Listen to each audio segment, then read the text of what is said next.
जय श्री कृष्णा। आप सभी प्रभु प्रेमियों को पुत्रदा एकादशी की ढेर सारी शुभकामनाएं।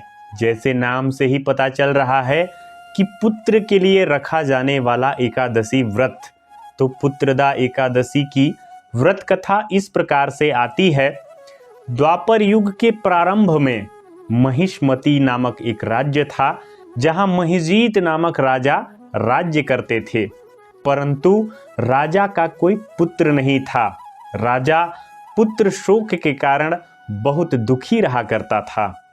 अपने वृद्धावस्था को अपनी ओर आते देखकर वह अपने मंत्री और जनप्रतिनिधियों से कहता है कि हे प्रजाजन, मेरे राजकोष में किसी प्रकार का अन्याय से कमाया हुआ धन नहीं है, ना ही मैंने किसी देवता ब्राह्मण का धन छीना है।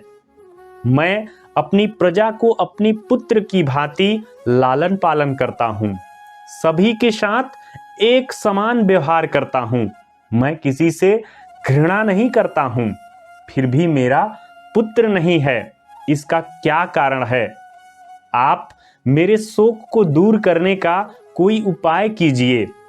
तब राजा के दुख को सुनकर मंत्री व जनप्रतिनिधि वन में जाकर ऋषि मुनियों के पास राजा के दुख का निवारण खोजने लगे। तब उन्होंने एक आश्रम में अत्यंत वयोवृद्ध, धर्म के ज्ञाता, जितेंद्रिय, जितात्मा लोमेश मुनि को देखा, जिनका एक कल्प बीत जाने पर केवल एक रोम गिरता था। तो उन्होंने लोमेश मुनि के पास जाकर विनय पूर्वक प्रणाम करते हुए कहा कि हे महामुनि, आपका दर्शन हमारे शोक के निवारण के लिए ही हुआ है। हमारे राज्य के राजा का कोई पुत्र नहीं है, कृपया करके आप राजा का कल्याण करें।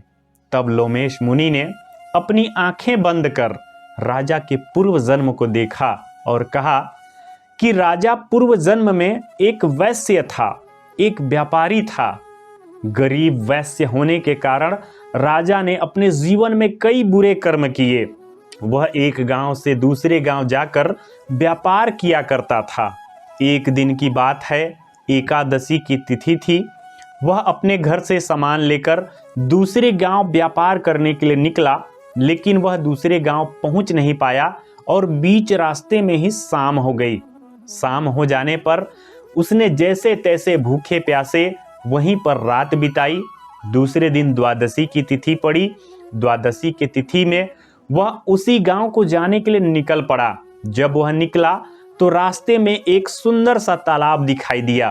तालाब देखकर उसकी प्यास जग गई। वह प्यास मिटाने के लिए तालाब के करीब में गया तो क्या देखता है कि एक गाय पहले से पानी पी रही थी। अपने प्यास को महत्वपूर्ण समझकर उसने गाय को डंडा मारकर भगा दिया, जिस कारण से राजा को आज यह दुख भोगना पड़ रहा है।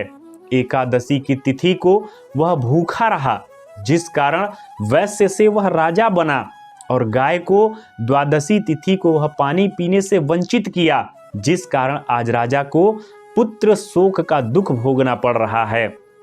यदि राजा और प्रजा दोनों पुत्रदा एकादशी का व्रत करें तो 1 वर्ष के भीतर राजा को अवश्य ही पुत्र रत्न की प्राप्ति हो गई।